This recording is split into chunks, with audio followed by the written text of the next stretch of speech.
Nós temos também uma outra falácia por parte dos nossos governantes, de que esse país aqui é um país que tem uma má distribuição de renda. Só que eles se esquecem que são eles que determinam essa distribuição de renda. Quando eles têm que aumentar o salário mínimo, é 3%. Quando tem que aumentar o salário deles, é 50%. Então, ao longo do tempo, essa diferença vai se acentuando. Como que você fez para, durante essa época, se manter fiel à sua estratégia? Porque você fez um estudo e, como você mesmo disse, era muito mais uma esperança, porque você não sabia se daria certo naquele ambiente. Ó, quero comprar 1.000 ações por mês de uma determinada empresa. E foi fazendo isso e falou que no 8º ano o negócio já se sustentava. Só que você pegou um período do Brasil extremamente conturbado. Se a gente volta lá atrás, mas durante esse período de 40 anos, a inflação foi de no mínimo 2 dígitos todo ano, às vezes 3, às vezes 4. Um monte de planos econômicos malucos. Chegou uma época do Delfim que ele, como um bom futurólogo, não é isso? Ele projetou a inflação 12% ao ano. E ficou 2 anos como 12% em termos de imagem. Mas na realidade ela era 30%, 40%. Pois é. É que nem hoje, por exemplo. Né? Hoje você convive com o número que o governo dá para você. 12%. É isso? Mas a inflação é 40%. Então, se você acreditar no governo, você faz que nem um caranguejo, você vai para trás. Está entendendo? Você empresta o dinheiro para ele. Ele quer que você acredite que é 12, porque ele precisa do teu dinheiro para se financiar. Ele pega pagando a juros baixos, parte dos títulos, por exemplo, são corrigidas por IPCA mais uma taxa, quanto mais baixo o IPCA, claro, menos ele paga. Aí IPCA, IPCB, IPCC, tudo que você imaginar de IP, é tudo conversa para boi dormir. Está entendendo? Isso aí é a enganometria que conduz a você a sensação de que você está, através de um índice, você está sendo remunerado. Quando, na verdade, você não está nem corrigindo o seu dinheiro. Você faz o seguinte, o que eu fiz sempre. Quando chegar em janeiro, cada um de nós tem uma inflação, não é isso? Quando chegar em janeiro, você faça um apanhado seu e você faça uma relação de tudo aquilo que você precisa. E veja no dia 2 de janeiro quanto você gasta para ter aquilo.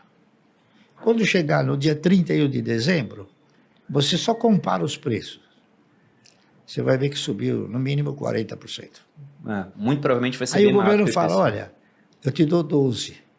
Então o que acontece? Se você pegar aquele volume de dinheiro, aplicar para ganhar 12 no ano, e a inflação é 40 real, você não aplicou na renda fixa, você aplicou na perda fixa. Está entendendo? Que é o que eu digo. Por isso que eu não tenho, nunca invisto. Eu tenho alguma coisa nesse sentimento de renda fixa, porque não dá para guardar o dinheiro no colchão. Sim. Está correto? Então você tem que deixar lá, no banco. Está correto? Então o banco, eu uso o banco. Eu não me valho do banco para nada. Eu uso o banco para guardar meu dinheiro. Para não deixar embaixo do colchão. Não, com certeza. Mas sobre isso do IPCA, ótimo que você falou, porque de fato, se você pega e mede a sua própria inflação, muito provavelmente ela vai dar muito mais alta do que o índice do governo, Sim. porque na própria metodologia do IPCA, eles colocam lá, que é uma cesta de consumo para famílias que ganham entre 1 e 40 salários mínimos. E a cesta de consumo de uma família que ganha um salário mínimo, uma família que ganha 40, é totalmente diferente. Totalmente diferente. claro. Eu gosto de dar um exemplo, ó, tudo no mercado subiu 20%, isso afeta a família que ganha um salário. E aí, por algum motivo, pandemia, por exemplo, passagem aérea caiu muito. Aí o IPCA fica mais baixo porque a passagem aérea caiu, sendo que a família de baixa renda não está pegando voo naquele momento. E nem a de alta renda, às vezes, que está fechado. Então, o que caiu porque não teve demanda. Mas o que você quer comprar está tudo muito mais caro. Então, muito provavelmente, se você fizer sua conta de inflação em casa, de fato, a tua inflação particular vai ser muito mais alta do que a inflação que nós vemos medida por um índice, que é a do IBGE, o IPCA, e o IBGE também é um órgão do governo. Então, pode ser que eles queiram até, não estou falando que isso acontece hoje, mas o governo fala, olha, a carne subiu muito. O brasileiro nem gosta tanto de carne assim, não. Agora o brasileiro é vegano. Tira a carne aí e bota uma outra coisa para corrigir o índice. Deixa só o feijão, Bota o por pirulito, exemplo. né? Eles botam o que não subiu, Põe pô. o pirulito, que o pirulito não Exatamente. aumenta. Mas aí, já falando um pouco agora sobre futuro. Porque você falou, poxa, o passado, né? Minha história está no livro, tudo. Como é que você encara as perspectivas para esse ano? Porque nós temos uma bolsa barata no geral, com várias empresas de qualidade e que tem aquele perfil que vocês gostam dentro da AGF, ou seja, empresas perenes, empresas que são mais consolidadas, que têm barreiras contra a competição, boas pagadoras de dividendos, pagando 10% até mais do que isso pelo preço atual, mas também tem essa sombra de tributação, por exemplo. Tem a questão de que o pessoal acha que, olha, os preços podem cair mais do que já caíram devido à ingerência governamental. O que vocês estão olhando para agora nesse cenário? Bom, eu pelo menos estou examinando à luz do seguinte sentimento. Esse país já teve que suportar, depois da intervenção militar, um cidadão chamado José Sarney, que teve um ministro que hoje ele ostenta galhardamente o seu nome no Guinness Book, porque ele foi o ministro que teve a possibilidade de produzir a maior inflação nesse país. Né? Então ele está no Guinness Book. Se não está, a gente vai tentar fazer Devia com que colocar, né? Devia entrar. Nós tivemos o quê? Depois do Sarney, o Collor. Confisco. Depois do Collor, e o Collor acabou provando que o melhor negócio do mundo são ações, não é isso? Porque ele encilhou e encurralou tudo quanto era conta corrente e título público e título que não era público. Então, ele mostrou a todos os brasileiros que ações têm uma garantia que não se imagina e uma segurança que ninguém interpretava ter. Muito bem. Depois nós tivemos um outro presidente, que foi, como é que era o nome dele? O do Topete? O Itamar? Itamar Franco. Né? Depois nós tivemos o pior presidente que esse país já teve, na minha opinião, que foi o Fernando Henrique. O Fernando Henrique, ele criou uma fantasia que os brasileiros não fazem ideia de quanto tinha de lantejoias essa fantasia.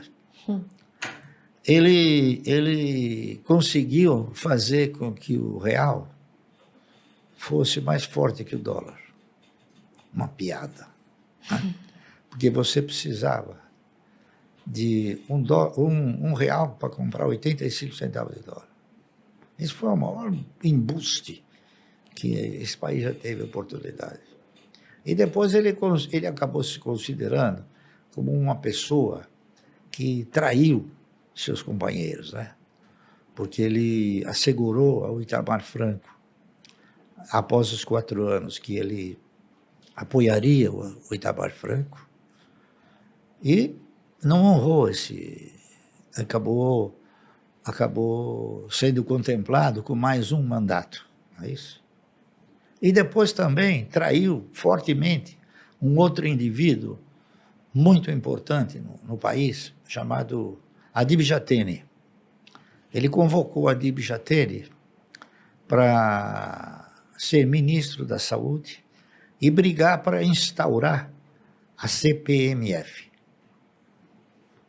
que isso iria integralmente para a saúde. O Adib Jatene desenvolveu um trabalho muito grande e conseguiu aprovar a CPMF. Quando aprovada, Fernando Henrique falou, não vai mais para a saúde. Traiu também. Então, o Fernando Henrique, na minha opinião, foi o pior governo que esse país teve. Está entendendo? Aí depois vieram os outros. Veio quem? Veio Lula. Né? O país quebrou com o Lula? Não. Trincou, mas não quebrou. Tá certo?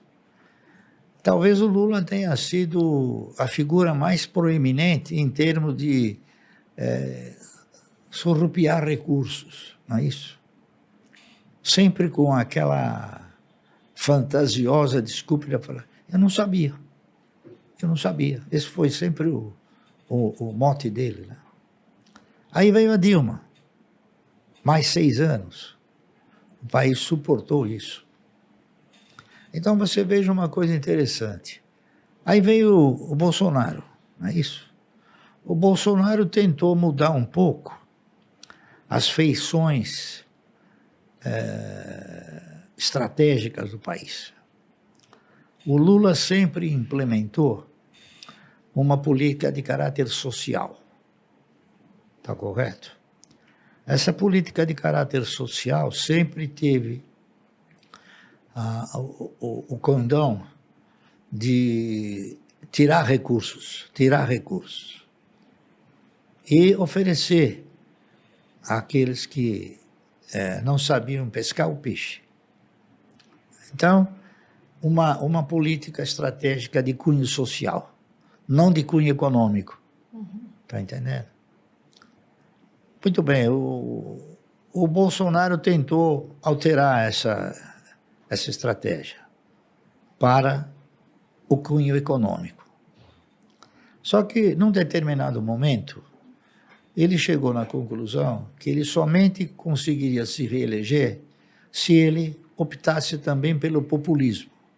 E ele optou aí pelo populismo, abandonou a estratégia de implementar uma configuração econômica no país.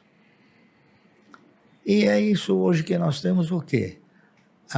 O nosso governo examinando a luz do social, tá certo? E examinar a luz do social, você faz o quê? Você dá o peixe, você não ensina a pescar. Então nós vamos ter que conviver mais 4 anos com essa política de você ficar dando o peixe. Quando eu digo dar o peixe, quer dizer, então esse governo começou fazendo rir, né? Não é fazendo você alimentar um sentimento de esperança para um aumento nos meios econômicos. Então, de onde é que vai se tirar dinheiro para dar todo esse benefício social? Se não do povo brasileiro. Daqueles que são os que geram riqueza. Entendeu? Então, a gente precisa torcer e rezar para que esses 4 anos passem rápido. Eu ia dizer, então, estamos lascados. Tá certo? Uma perspectiva otimista. Não, eu tenho uma perspectiva realista, na minha opinião. Não, tô Tá certo. Eu entendendo? concordo. Tá bem. Porque você veja bem, você pega quais são os acenos que você tem em termos de economia. Os juros altíssimos, a inflação alta, está entendendo? Então, o povo perdeu o poder aquisitivo. E na razão direta que a inflação ela se acentua, você perde mais poder aquisitivo. Nós temos também uma outra falácia por parte dos nossos governantes, de que esse país aqui é um país que tem uma má distribuição de renda. Só que eles se esquecem que são eles que determinam essa distribuição de renda. Quando eles têm que aumentar o salário mínimo, é 3%. Quando tem que aumentar o salário deles, é 50%. Então, ao longo do tempo, essa diferença vai se acentuando. Está correto? Então, a gente tem que tentar se prevenir disso. E como? Né? Essa é a pergunta do Como? milhão. Então, aí é que vem você estudar e investir os seus recursos na geração de riqueza. Porque o governo não interpreta a geração de riqueza como um fator de estímulo à economia. Ele tem o quê? Ele tem o fundamento básico de social. Tanto é fato que hoje já ele interpreta e anuncia que ele não vai respeitar mais os orçamentos. Não é isso? Então, tudo isso você vê como fatores negativos, não é isso? Não, sem dúvida. Então, eu olho para esses fatores e falo, vou continuar direcionando meus recursos para gestores competentes e não para gestores incompetentes, como é o governo.